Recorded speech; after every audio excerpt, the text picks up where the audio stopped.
नमः श्रीवर्धमानाय निर्धूतकलिलात्मने सालोकानां त्रिलोकानां यद्विद्यादर्पणायते यद्विद्यादर्पणायते। रत्नकुंडक श्रावकाचार परम मांगलिक ग्रंथ है। आचार्य समंतभट्ट स्वामी द्वारा यह लिखा गया है। संस्कृत इसकी भाषा है। 150 इसमें श्लोक हैं। रत्नत्रय का संलेखना और श्रावक की 11 प्रतिमाओं का इसमें वर्णन है। पहले अधिकार में सम्यक दर्शन और उसका महत्व की चर्चा चली थी। 37 नंबर का श्लोक है, जिसमें सम्यक दृष्टि जो है 8 गुणों से संपन्न होता है। देव आदि पर्याय को प्राप्त होकर के इस श्लोक का उच्चारण कर लेते हैं एक बार पुनः आज। अष्टगुण पुष्टि तुष्टा दृष्टि विशिष्टा प्रकष्ट शोभा जुष्टा अमराप्सरसां परिषदि चिरम रमन्ते जिनेन्द्र भक्त्या स्वर्गे। 8 प्रकार की जो रिद्धियाँ देव को मिलती हैं सम्यक दृष्टि को, उसमें से अपन ने देखा था अणिमा नाम की, लघिमा नाम की, गरिमा नाम की और जो है महिमा नाम की। ये 8 रिद्धियों का अपन ने वर्णन पढ़ा। अब आगे जो है प्राकाम रूप से प्राप्त प्राकाम, ईश्वत और वशित्व, ये 4 रिद्धियाँ और समझना है। प्राप्य जो रिद्धि है उसमें जो अनेक प्रकार की चीज़ों को प्राप्त कर लें, दूर वाली चीज़ को भी प्राप्त कर लें, या अनेक प्रकार के शरीरों को बनाने की जो विक्रिया है उसके माध्यम से वो अनेक प्रकार के जो हैं शरीर आदि बना सकते हैं। ऐसी प्राप्त नाम की रिद्धि भी प्राप्त होती है। दूसरी है प्राकाम। प्राकाम मतलब क्या है? जल से पृथ्वी की तरह और पृथ्वी से जल की तरह चलने की जो शक्ति प्रकट होती है वो प्राकाम से होती है। आप जल में चढ़ सकते हो, आप जो है पृथ्वी में से जल से पृथ्वी, इस प्रकार की जो शक्ति है, इस शक्ति की उत्पत्ति भी सम्यक दृष्टि को हो जाती है। ईश्वत शक्ति, तीनों लोगों में अपनी प्रभुता प्रकट करने की जो शक्ति है वो ईश्वत शक्ति है, उनको भी प्राप्त होती है, जिससे वो उनके अंदर बहुत सारे देवी देवता जो हैं कार्य करते हैं और उनके अंदर ईश्वतपना प्रकट हो जाता है। ईश्वत मतलब आज्ञा, जिनकी आज्ञा को सभी स्वीकार करते हैं, ऐसी आत्मशक्ति उनके अंदर प्रकट होती है, ईश्वत्व। वशित्व शक्ति क्या है? जिनके प्रभाव से जीवों को अपने में वश किया जा सके, ऐसे वशित्व शक्ति। तो देवी देवताओं में भी ऐसी शक्ति उत्पन्न हो जाती है वश करने की, वो किसी को भी अपने में वश कर सकते हैं। तो आपने देखा अष्टगुण पुष्टि तुष्टा, 8 गुणों से पुष्ट होना, मतलब वो 8 गुणों से संपन्न रहते हैं और शरीर से संतुष्ट, मतलब शरीर की स्वस्थता से संतुष्ट रहते हैं। जो देवी देवता होते हैं उनको कोई रोग नहीं होता है। क्या नहीं होता है? बीमारी नहीं होती है। जैसे नारकियों को 5,68,99,584 इतने रोग होते हैं, इतनी रोग संबंधी उनको पीड़ा, इतना कष्ट होता है।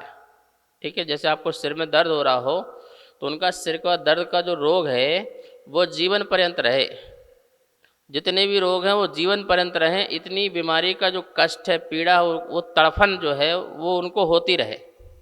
लेकिन सम्यक दर्शन के प्रभाव से जो देव में जो जन्म लेते हैं, वो देव जो हैं वह इन प्रकार के रोगों से मुक्त होते हैं, अर्थात शारीरिक सुख भी उनको सही रहता है, सही मिलता है, दुख नहीं मिलता, शरीर संबंधी कोई वेदना नहीं मिलती है। दृष्टि विशिष्टा, जो दृष्टि से विशिष्ट हैं।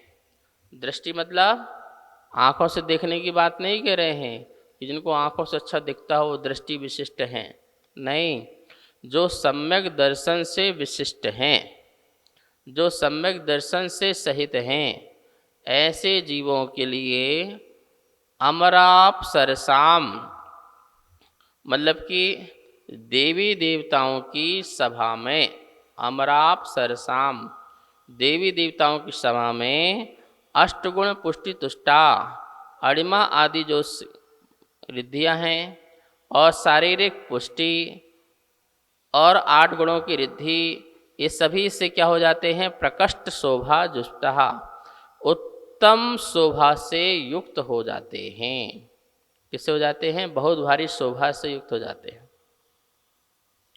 मतलब कहने चाह रहे हैं, सम्यक दृष्टि कोई है, सम्यक दर्शन सहित स्मरण किया तो देव बना। तो देव में कैसे बनेगा? उसकी बहुत बड़ी सभा होगी, वो इंद्र बन जाएगा या प्रति इंद्र बन जाएगा, और उसकी बहुत बड़ी सभा होगी जिस सभा में अमराप्सरसाम, अमर और अप्सरा, अमर मतलब देव और अप्सरा मतलब देवियाँ, जिनकी सभा में देव और देवियाँ प्रकृष्ट शोभा जुष्टा, प्रकृष्ट शोभा से युक्त वह देव जो है इंद्र पद को प्राप्त होता है, जहाँ उसकी आज्ञा चलती है, जहाँ उसका ऐश्वर्य चलता है। देव को अमर कहते हैं। अमर क्यों कहते हैं? जो मरे नहीं उसका नाम अमर, जो मरता नहीं है उसका नाम क्या है? अमर। तो क्या देवी देवता मरते नहीं हैं? मरते हैं, पर अपनी पूर्ण आयु करके मरण करते हैं।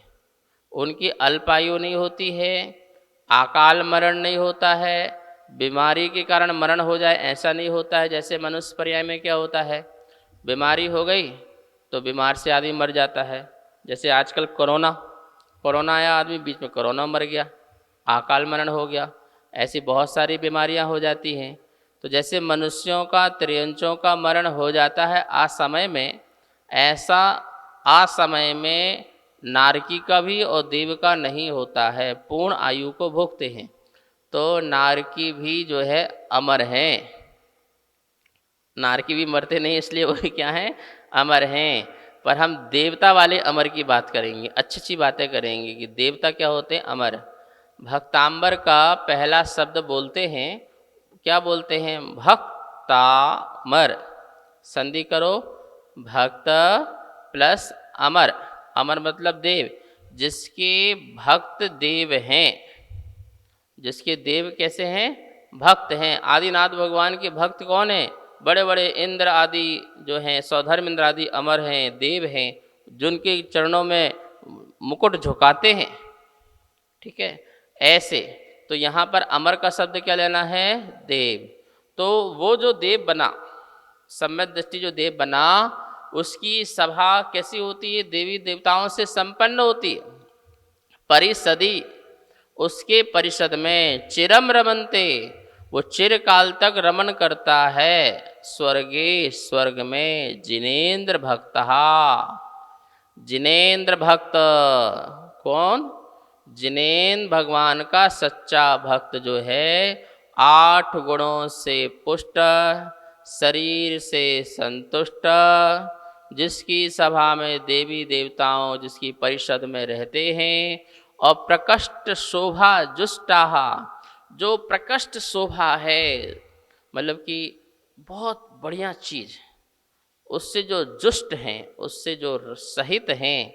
मतलब कि एक तो होता है अपन ने मकान बनाया या घर बनाया या कोई प्रवचन की सभा रखी, ऐसे सिंपल सा नारियल रह लिया, और एक है कि नहीं बिल्कुल ऐसे ताम झाम की देखते ही लोग बिल्कुल आंखें फटी की फटी रह जाएं कि ये क्या।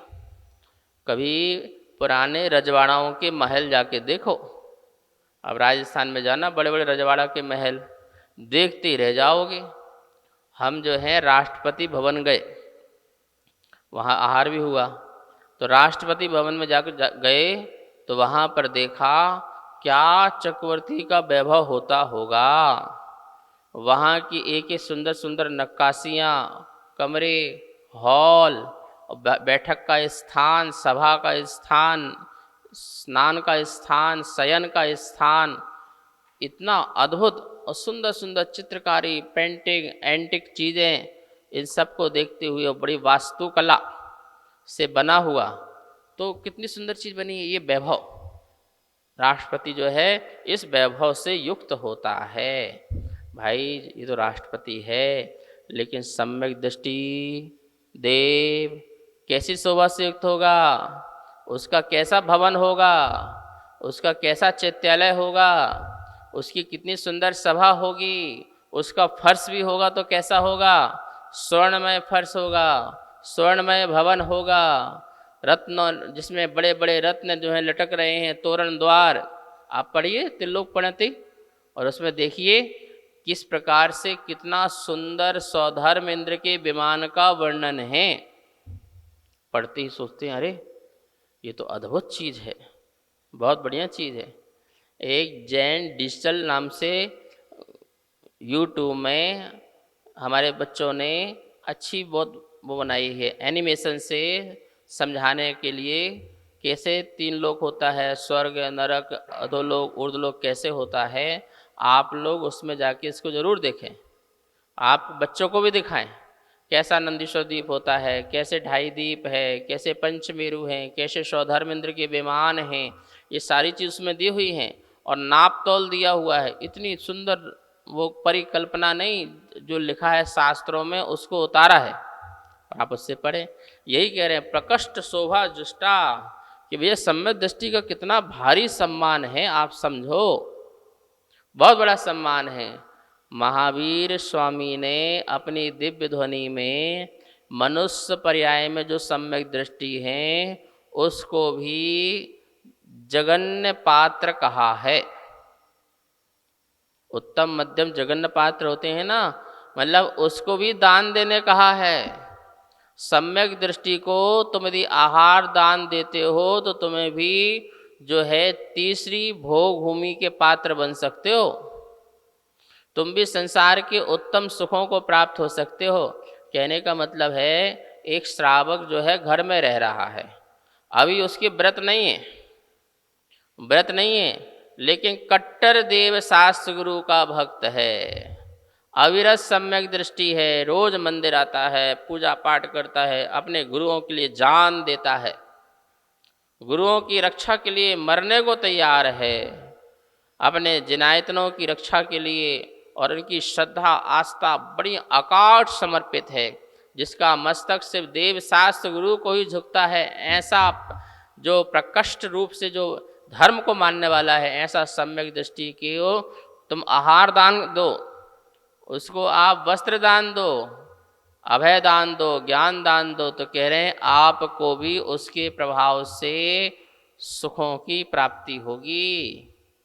उत्तम मध्यम जगन्न भूमि में जगन्न भूमि की प्राप्ति होगी। बंद बनेगा यदि मनुष्य का तो, और देव का बनेगा तो देव में जाएंगे जाएंगे। तो आप सोचिए कितनी महिमा महावीर स्वामी ने अविरत सम्यक दृष्टि की रखी है, सम्यक दृष्टि की रखी है।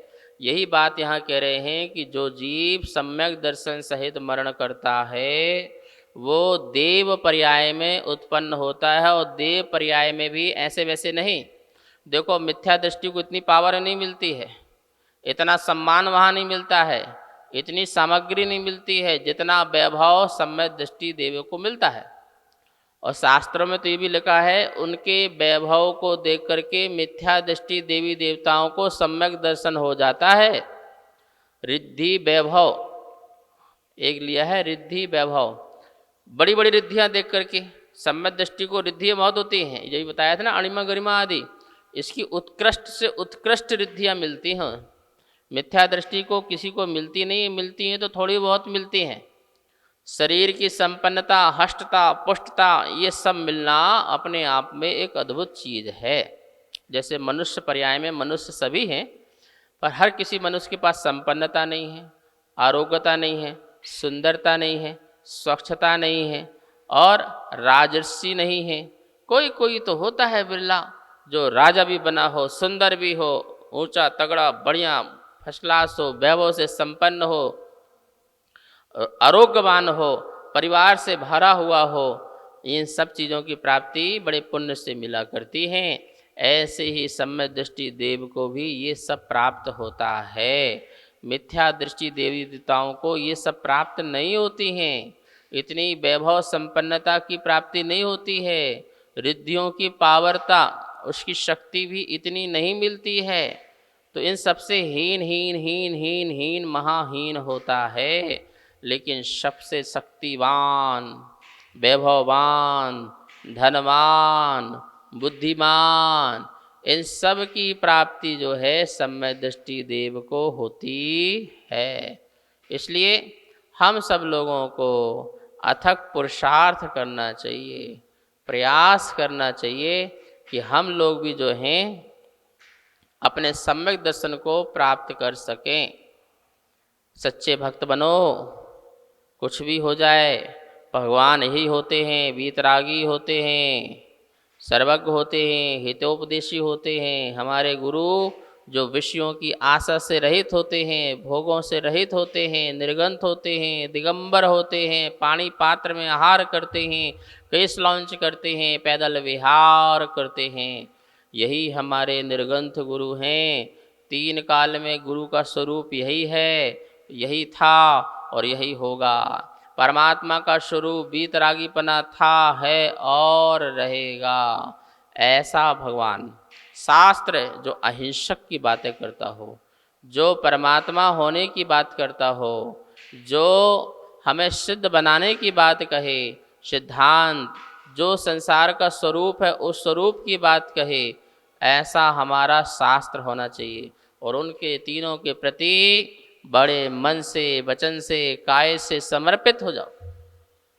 अपना स्वरूप भी जानो कि मेरा स्वरूप क्या है, आत्मा का स्वरूप क्या है, शरीर का स्वरूप क्या है, जगत का स्वरूप क्या है, इसके बारे में जानो।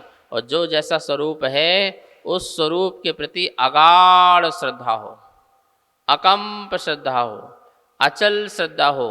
सुमेरु पर्वत हिल जाए कोई बात नहीं, अपनी आस्था नहीं हिलना चाहिए, अपनी श्रद्धा नहीं हिलना चाहिए।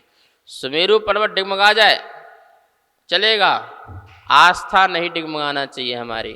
ऐसी आस्थावान जीव यदि मरण करता है सम्यक दर्शन सहित तो देव पद में प्राप्त होता है, अच्छे देव पद में। और क्या क्या मिलता है उसे? अष्टगुण पुष्टि तुष्टा, दृष्टि विशिष्टा, प्रकष्ट शोभा जुष्टा, अमराप्सरसां परिषदि, चिरम रमन्ते जिनेन्द्र भक्तः स्वर्गे। जिनेन्द्र भक्त स्वर्ग में अष्टगुण रिद्धि से संपन्न, शरीर की पुष्टि से संपन्न और प्रकष्ट शोभा से युक्त है, देवी देवताएं जिनके परिषद में बैठते हैं चिरकाल तक, ऐसा जिनेन्द्र भक्त जो है सुखों को प्राप्त किया करता है। समय हुआ, स्वाध्याय संपन्न करते हैं। आइए माँ जनवाणी की स्तुति करते हैं। जावाणी के ज्ञान से सूझे लोकालो, सो वाणी मस्तक धरो सदा देत हूँ धोख। हे जनवाणी भारती तो ही जपो दिन रेन, जो तेरी शरणा धरे सो पावे सुख चैन। सबको बहुत बहुत मंगल आशीर्वाद।